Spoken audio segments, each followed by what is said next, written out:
Alhamdulillahirabbil alamin. Assalamualaikum warahmatullahi wabarakatuh.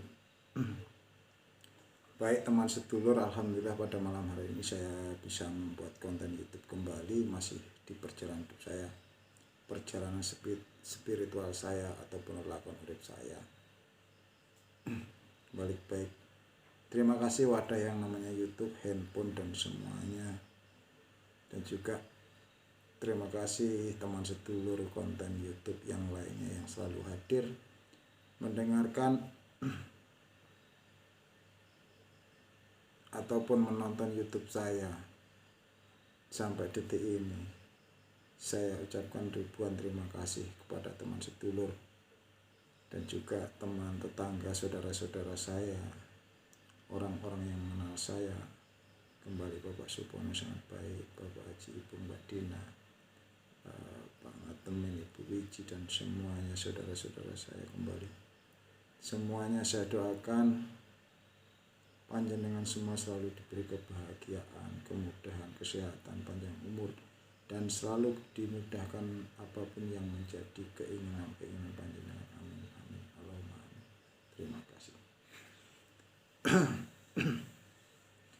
Baik teman sedulur, di konten kali ini di perjalanan hidup saya ingin berbagi tentang satu pemahaman, yaitu di umat Islam alhamdulillah di bulan puasa ini, yaitu tentang satu kalimat hablum minannas dan hablum minallah. Tentunya banyak sekali pemahaman-pemahaman tentang hubungan kita dengan sesama, ataupun tafsirnya hubungan kita dengan semua ciptaan Tuhan di muka bumi ini, dan hubungan kita kepada Sang Ilahi, Sang Maha Pencipta. Jangan salah paham, mungkin ada beda paham, dan jangan percaya saya, percayalah diri panjenengan sendiri, baik teman sedulur. Karena banyak sekali tafsir, tausiah ataupun ceramah. Namun kembali, saya bukan ustadz, saya bukan kiai, saya bukan ceramah ataupun berdakwah. Saya tidak memberi motivasi karena saya bukan seorang motivator. Kembali, alhamdulillah saya anak dari seorang petani yang tamat SD, dan saya banyak sekali belajar dan belajar, alhamdulillah. Saya selalu ingat ilmu-ilmu yang sedikit saya pahami tentang dari sosok seorang wali-wali yang di Indonesia, alhamdulillah sekali. Dan ketika kita mengingat beliau para wali dari Kunjung Sunan Kalijaga dan yang lainnya, beliau sudah wafat, tapi jangan sampai keilmuannya panjenengan tidak paham. Jangan pernah membatasi teman sedulur, jangan pernah membatasi. Ini satu pemahaman dari saya. Ketika banyak ustadz, kiai, penceramah, mari kita doakan kaum muslimin dan muslimat, panjenengan masih membatasi. Pernahkah teman sedulur hidayah di dalam agama Islam banyak sekali mengirim hidayah Al-Fatihah kepada ahli kubur kaum muslimin dan muslimat? Pernahkah teman sedulur mengirim Al-Fatihah itu kepada semua ahli kubur umat manusia di muka bumi ini? Tanyakan dengan diri panjenengan. Pernahkah mengikhlaskan untuk mendoakan siapapun ahli kubur, agamanya apapun, sukunya apapun? Dan ketika mengirim hidayah Fatihah untuk jasad semua umat manusia yang masih hidup di muka bumi ini, tanpa Anda membatasi agama, golongan, dari negara mana, sukunya apapun, pernahkah teman sedulur untuk melakukan seperti itu? Mengapa panjenengan membatasi? Contohlah Rasulullah SAW, Nabi kita Muhammad SAW. Beliau adalah suri teladan, contoh umat manusia di muka bumi ini yang tidak pernah membatasi dengan siapapun. Beliau sangat baik karena beliau adalah contoh umat yang berakhlak mulia. Terima kasih. Sedikit saja, kembali saya akan bicara tentang hubungan kita dengan sesama dan hubungan kita kepada Sang Pencipta. Banyak sekali pemahaman yang di situ seolah-olah memisah-misahkan.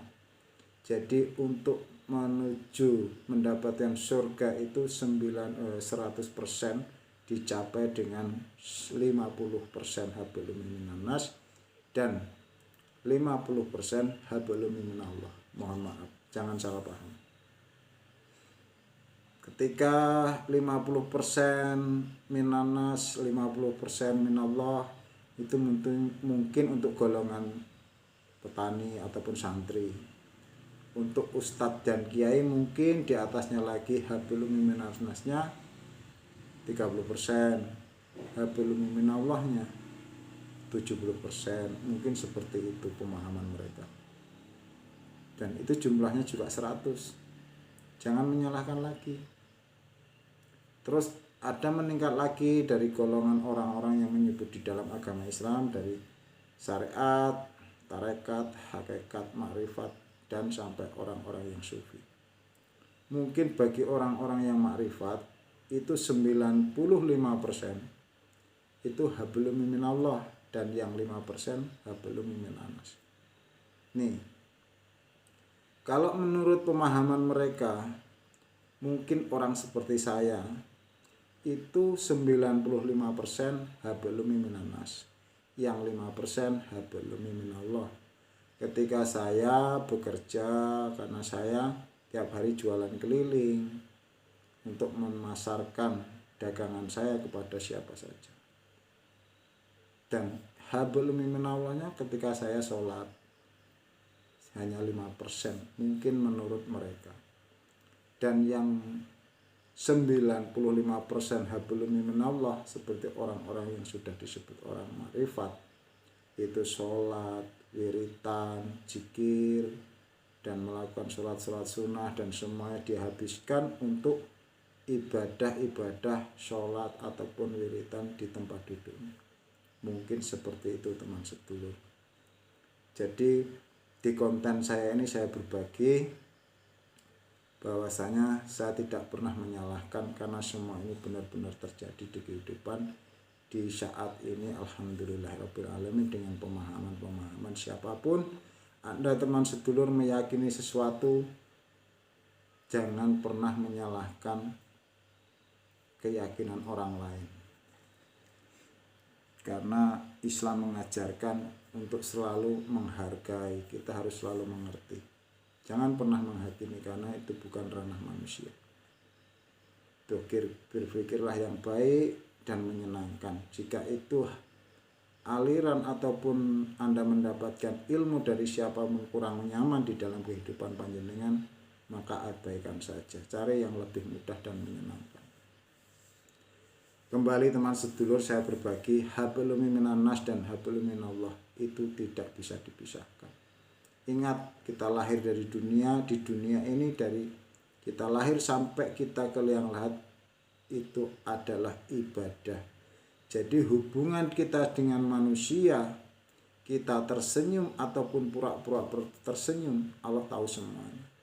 Jadi hubungan dengan kita dengan sesama, kita menghormati, itu hubungan dengan sesama. Sedangkan hubungan kita dengan Sang Ilahi tentang rasa kita, Allah tidak bisa dibohongi. Manusia yang kita tersenyum kepadanya atau kita pura-pura tersenyum tidak bisa dipisahkan. Dan kita selama hidup di dunia ini hablum minannas dan hablum minallah selalu bersamaan. Ketika panjenengan bekerja apapun, itu ritual panjenengan saya untuk mencari nafkah, uang, dan segalanya.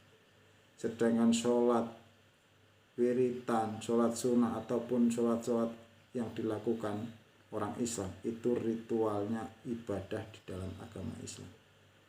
Allah tahu semuanya yang disebut hablum minannas dan hablum minallah.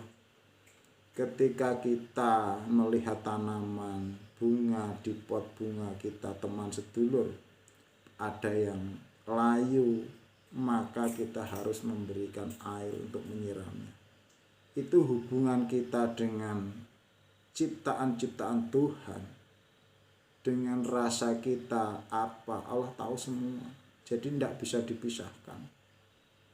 Yang setiap hari zikir, wirid, sholat, karena punya perusahaan besar, mobilnya banyak, sudah ada sopirnya, perusahaannya besar, sudah ada pekerjaan. Allah tahu semua itu.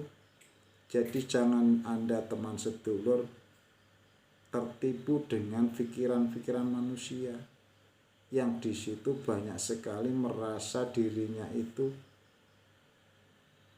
tidak pernah melakukan ibadah-ibadah seperti orang yang dia ceritakan.